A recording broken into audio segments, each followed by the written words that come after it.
Hello दोस्तों, welcome to expert study by Himanshu Chauhan YouTube channel में।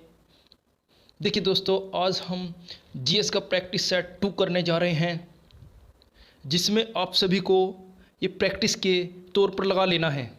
ठीक है, जैसे कि आपको पता ही है ग्रुप डी का एग्ज़ाम चल रहा है, उसके लिए ये बहुत ही अच्छा प्रैक्टिस सेट होने वाला है। ठीक है, इसमें से आपको क्वेश्चन जरूर मिल सकता है, 1 या 2 क्वेश्चन जरूर मिल सकता है। जैसे कि आने वाले एग्ज़ाम, जैसे कि यूपी ट्रिपल एससी पैट का एग्ज़ाम होने वाला है, उसके लिए भी बहुत ही शानदार प्रैक्टिस सेट हो सकता है। ठीक है, जैसे कि हम आज जीएस का प्रैक्टिस सेट नंबर 2 डिस्कस करने जा रहे हैं। आपको भी ये प्रैक्टिस के तौर पर एक टेस्ट लगा लेना है और अपना स्कोर हमें कमेंट बॉक्स में बता देना है। जितना भी आपका स्कोर होगा हमें कमेंट बॉक्स में बता देना है। ठीक है, जिस भाई ने चैनल को सब्सक्राइब नहीं किया है, प्लीज़ चैनल को सब्सक्राइब कीजिए और वीडियो को लाइक कीजिए और बेल आइकन को प्रेस कीजिए, जिससे आने वाला प्रत्येक वीडियो का नोटिफिकेशन आप तक पहुंच सके, जिससे कि कोई वीडियो आपकी कोई भी मिस ना हो। ठीक है, जैसे कि हम मैथमेटिक्स व जीएस व रीजनिंग के टॉपिक कवर कर रहे हैं। आपको जिस भी टॉपिक से रिलेटेड वीडियो देखनी हो, आप प्लेलिस्ट में जाकर वीडियो देख सकते हैं। ठीक है, प्लीज़ चैनल को सभी सब्सक्राइब कीजिए। ठीक है, जैसे कि हम पहले क्वेश्चन पर चलते हैं। आज का जो पहला क्वेश्चन होगा, हमारा पहला क्वेश्चन देखते हैं। क्वेश्चन नंबर 1 होगा हमारा, उपाधियों का अंत किस अनुच्छेद के अंतर्गत है। जैसे कि किसी उपाधि का अंत कर सके ना, तो कौन से अनुच्छेद के अंतर्गत आता है। ठीक है, जैसे कि हम ऑप्शन ए हमारा आर्टिकल 18, ऑप्शन बी हमारा आर्टिकल 17, ऑप्शन सी हमारा आर्टिकल 16, ऑप्शन डी हमारा आर्टिकल 19। ठीक है, इसका मैं आंसर बताता हूं आपको। इसका आंसर होगा, हमारा answer number A is right. ठीक है, ऑप्शन ए इज राइट होगा इसका आंसर। ठीक है, जैसे कि हम बात करते हैं उपाधियों का अंत। क्या होता है उपाधियों का अंत? जैसे कि किसी भी उपाधि का यदि समाप्त करनी हो तो हमें आर्टिकल 18 के तहत उसे समाप्त करते हैं, लेकिन इसका एक्सेप्शन है, अपवाद है। अपवाद क्या है इसके? जैसे कि हमारे पास शिक्षा हो गया, सेना हो गया और अन्य पुरस्कार हो गए। पुरस्कार को छोड़कर इनका कोई भी हम अंत नहीं कर सकते, यानी कि इनको हम कोई भी बर्खास्त नहीं किया जा सकता है, और सभी जितने भी होंगे उपाधियां उसको हम बर्खास्त कर सकते हैं आर्टिकल 18 के अनुसार। ठीक है, अब बात करते हैं हम आर्टिकल 17 की। आर्टिकल 17 में क्या है? अस्पृश्यता और छुआछूत की समाप्ति, यानी कि किसी के भी साथ कोई भी अस्पृश्यता या छुआछूत की कोई भी नहीं की जाएगी। ठीक है, जैसे कि आर्टिकल बात करते हैं हम आर्टिकल 16 की। आर्टिकल 16 में है लोक नियोजन में समता। ठीक है, यानी कि लोक नियोजन में समता, यानी कि अनुसूचित जाति एसटी व एससी जनजाति को आरक्षण का प्रावधान मिला है इसमें आर्टिकल 16 में। और आर्टिकल यदि 19 की बात करते हैं, आर्टिकल 19 में हमें जितने राइट्स है, अधिकार है, वो दिए हुए गए हैं इसमें। यानी कि आर्टिकल 19 में हमें स्वतंत्रता का अधिकार मिला हुआ है, यानी कि स्वतंत्रता का अधिकार हम पूछें कौन सा आर्टिकल? आर्टिकल 19 में है। ठीक है, यदि बात करते हैं ये आर्टिकल मिलेंगे आपको, यदि इन आर्टिकल की बात करते हैं, ये आर्टिकल भाग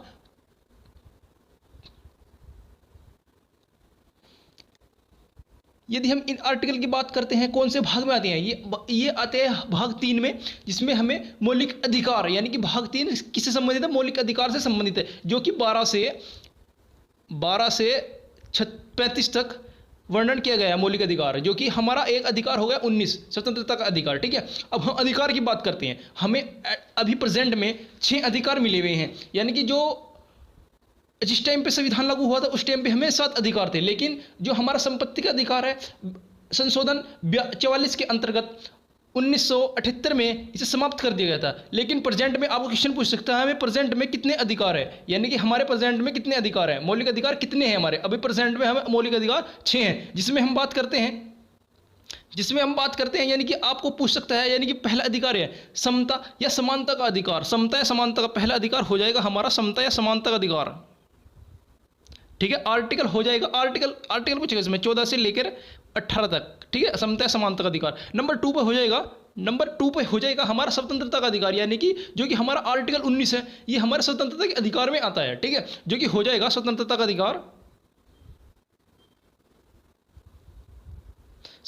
हो जाएगा 19 से लेकर 22 तक। ठीक है, और नंबर 3 की बात करते हैं। नंबर 3 पर आता है हमारा शोषण के विरुद्ध अधिकार, यानी कि किसी का किसी प्रकार से शोषण नहीं किया जाए, यह है आर्टिकल 23 से लेकर 24 तक। ठीक है, यदि हम बात करते हैं नंबर 4 पर आता है हमारे पास धार्मिक स्वतंत्रता अधिकार, यानी कि सभी को किसी भी धर्म को अपनाने का अधिकार है। ये आता है 25 से लेकर 28 तक।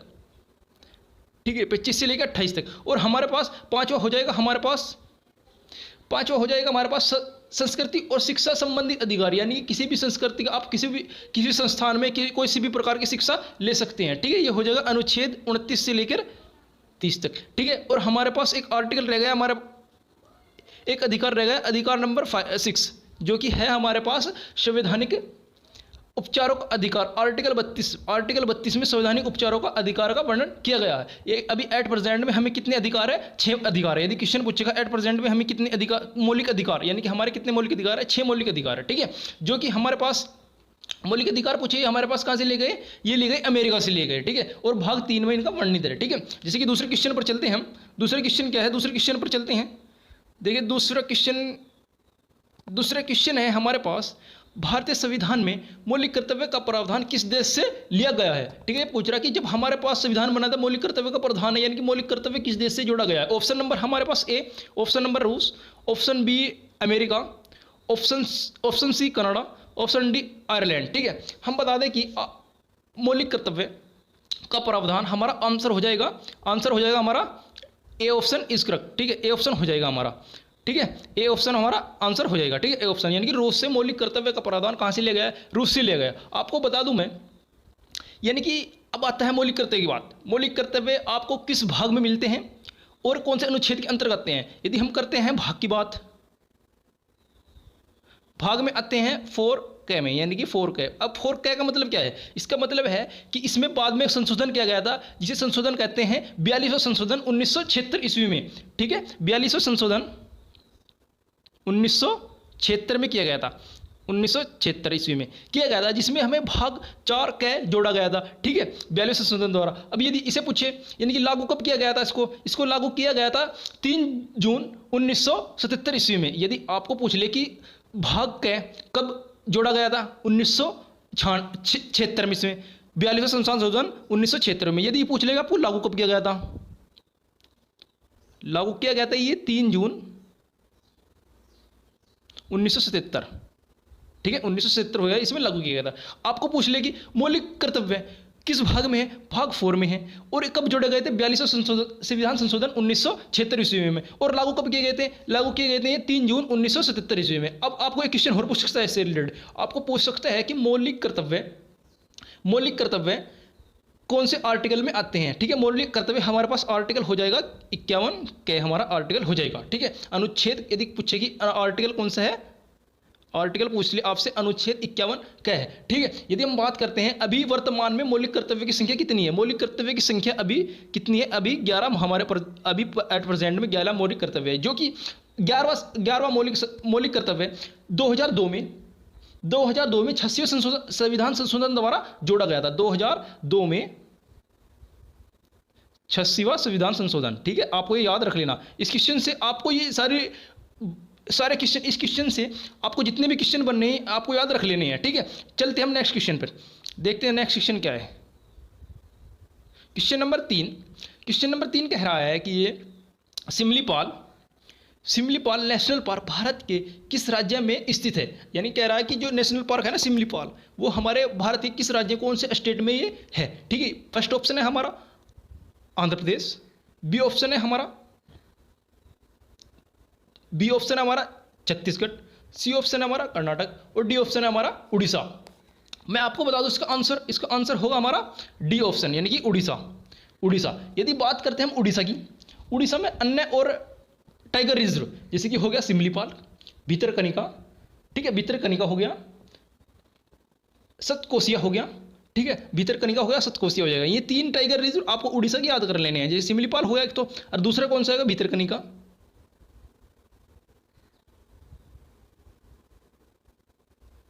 ठीक है, ये आपको टाइगर रिजर्व इसकी याद रखना। भितरकनिका हो गया, एक हो गया सतकोसिया। ठीक है, अब बात करते हैं मध्य प्रदेश की। मध्य प्रदेश में हमारे पास टाइगर रिजर्व मध्य प्रदेश में हो गए पेंच, पन्ना, कान्हा, माधवगढ़, सतपुड़ा। ये आपको टाइगर रिजर्व मध्य प्रदेश के याद कर लेने हैं। यदि बात करते हैं हम छत्तीसगढ़ की, छत्तीसगढ़ में आपको देख लेने हैं इंद्रावती, गुरु घासीदास, किंग वैली, आपको ये छत्तीसगढ़ के याद रख लेने हैं, ठीक है। यदि बात करते हैं हम कर्नाटक की, कर्नाटक की बात करते हैं, कर्नाटक में होगा बांदीपुर, नागरहोल, ये दो आपको कर्नाटक के याद रख लेने हैं, ठीक है। जैसे कि हम नेक्स्ट क्वेश्चन पर चलते हैं। नेक्स्ट क्वेश्चन क्या है हमारे पास? नेक्स्ट क्वेश्चन है हमारे पास नागार्जुन बांध,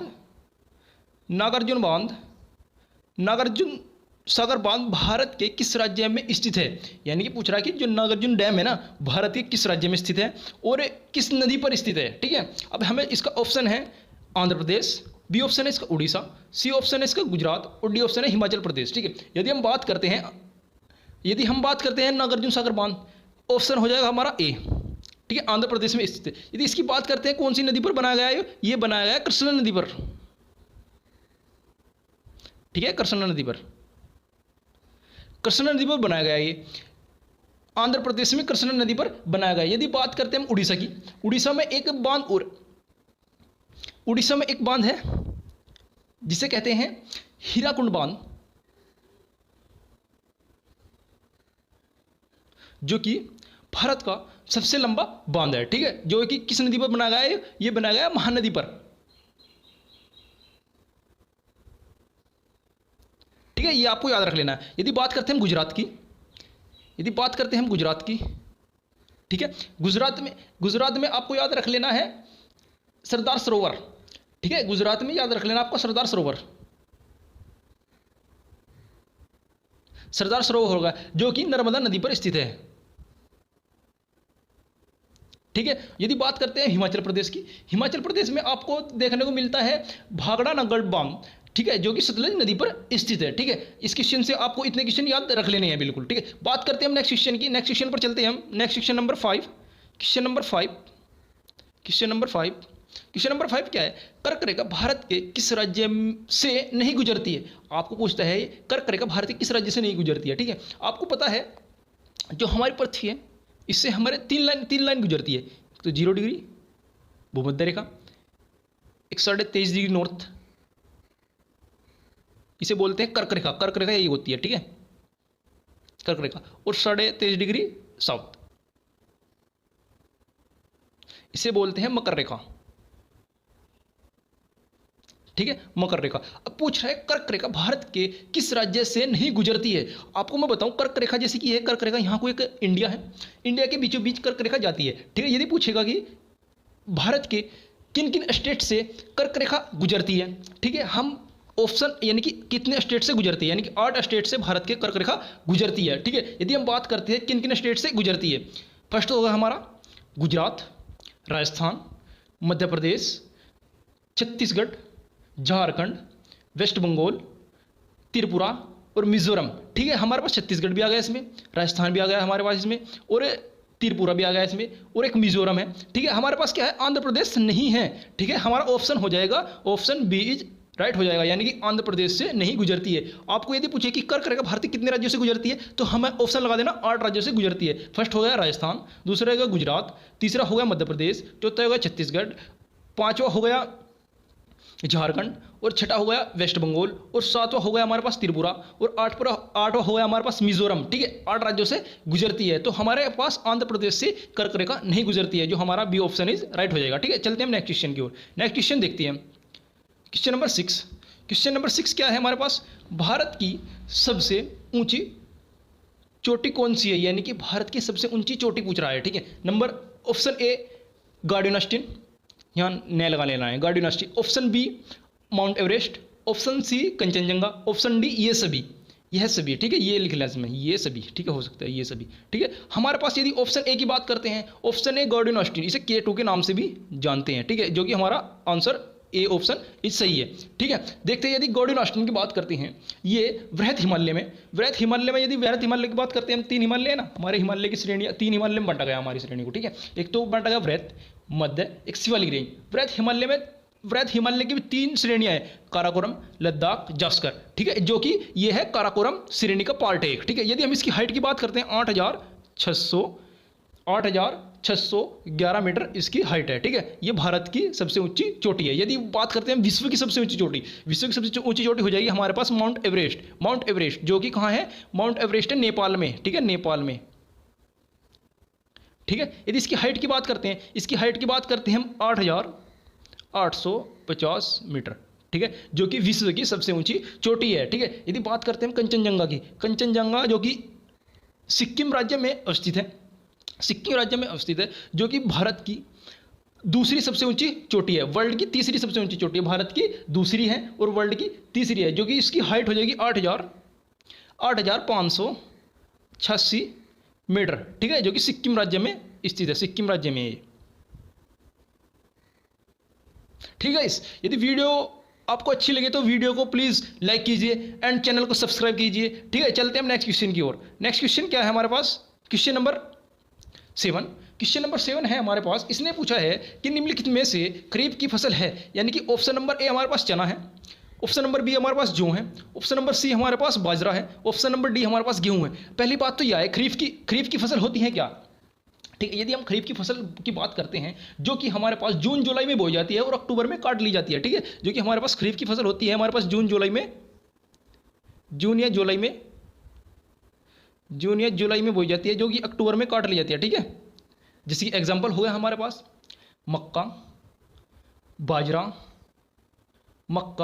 बाजरा, मूंगफली, तिलहन आदि हमारे पास खरीफ की फसल होगी। तो हमारा ऑप्शन इसमें बाजरा ऑप्शन सही है। ठीक है, ऑप्शन नंबर सी हमारा इसका आंसर का क्वेश्चन का आंसर हो जाएगा। यदि बात करते हैं रबी की फसल, रबी की फसल मतलब जैसे कि गेहूं, सरसों, जौ, चना, जौ और गेहूं, ये किसी की फसल हो जाएगी? रबी की फसल हो जाएगी, ये रबी की। ठीक है, रबी की फसल हो जाएगी, जो कि हमारे पास अक्टूबर या नवंबर में बोई जाती है और मार्च अप्रैल में काट ली जाती है। ठीक है, यदि बात करते हैं हम नेक्स्ट क्वेश्चन की,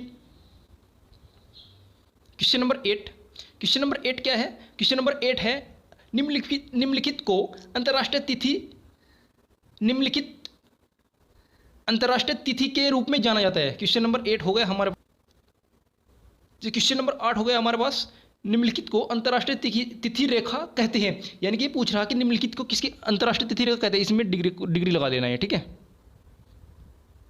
ठीक है, जैसे कि हमारे पास 180 डिग्री हो गया, 23.5 डिग्री हो गया, 82.5 डिग्री हो गया और 0 डिग्री हो गया। ठीक है, आपको बता दूं मैं, जैसे कि हमारे पास अंतर्राष्ट्रीय तिथि रेखा 180 डिग्री को हम अंतर्राष्ट्रीय तिथि रेखा कहते हैं, जो कि प्रशांत महासागर से गुजरती है। इसका ऑप्शन हो जाएगा हमारे पास, option number A is right हो जाएगा। ठीक है, जैसे कि हम क्वेश्चन नंबर 9 की ओर चलते हैं। क्वेश्चन नंबर 9 हमारे पास क्या है? इसने कहा है, क्वेश्चन नंबर 9 इसने कहा है हमारे पास, निम्नलिखित में से कौन सा उपकरण यांत्रिक ऊर्जा को विद्युत ऊर्जा में परिवर्तित करता है? यानी कि यांत्रिक ऊर्जा को विद्युत ऊर्जा में परिवर्तित करता है। ऑप्शन नंबर ए हमारे पास डायनामो, ऑप्शन नंबर बी विद्युत motor, option number C bulb, option number D guitar. ठीक है, हम बात करते हैं डायनामो की। डायनामो होता है जो कि यांत्रिक ऊर्जा को विद्युत ऊर्जा में परिवर्तित करता है। ठीक है, ऑप्शन नंबर हमारा ए इसका राइट हो जाएगा। यदि बात करते हैं मोटर की, मोटर क्या होती है? मोटर होती है विद्युत ऊर्जा को यांत्रिक ऊर्जा में परिवर्तित करती है, यानी कि इसका अपोजिट होती है, ये दोनों अपोजिट होती हैं। ठीक है, यदि बात करते हैं बल्ब की, बल्ब होता है विद्युत ऊर्जा को प्रकाशीय ऊर्जा में चेंज करता है। ठीक है, यदि बात करते हैं हम गिटार की,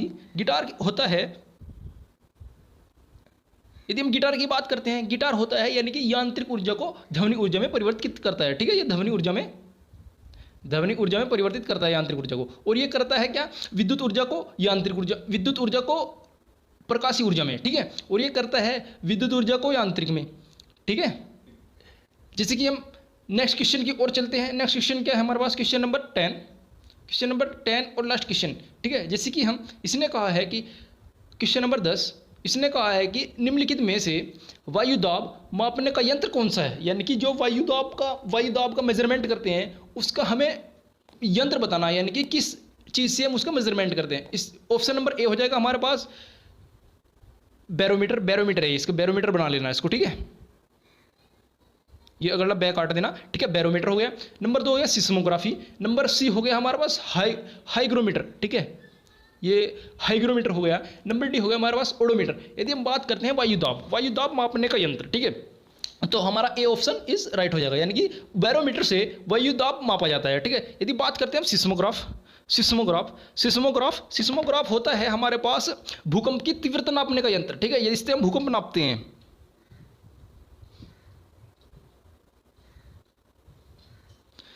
भूकंप नापने का यंत्र पूछे आप तो सिस्मोग्राफ। यदि हाइग्रोमीटर की बात करते हैं, हाइग्रोमीटर की बात करते हैं यानी कि इससे मापी जाती है आर्द्रता। ठीक है, जब वायुमंडल में कोई आर्द्रता होगी, ठीक है, आर्द्रता मापने का यंत्र क्या होगा हमारे पास? हाइग्रोमीटर। ठीक है, यदि बात करते हैं हम ओडोमीटर, ओडोमीटर होता है जैसे कि हमारी गाड़ी में एक मीटर लगा होता है, उसको बोलते हैं ओडोमीटर, जो कि दूरी नापता है, यानी कि दूरी का मेजरमेंट किससे होता है? ओडोमीटर। ठीक है, जो गाड़ी में हमारे पास लगा होता है ना, उसको ओडोमीटर बोलते हैं। ठीक है, ओडोमीटर से क्या होता है हमारे पास? दूरी। ठीक है, ओडोमीटर से हम दूरी नापते हैं। ठीक है, देखिए गाइस, आपको ये 10 क्वेश्चन थे। 10 क्वेश्चन में जिस भाई ने जितने भी स्कोर किया, जिस विद्यार्थी ने जितने भी स्कोर किया, प्लीज़ हमें कमेंट बॉक्स में बताइए। और जिसने चैनल को सब्सक्राइब नहीं किया है, प्लीज़ चैनल को सब्सक्राइब कीजिए और वीडियो को लाइक कीजिए और वीडियो को शेयर कीजिए। ठीक है, और वीडियो देखने के लिए आपका बहुत बहुत धन्यवाद।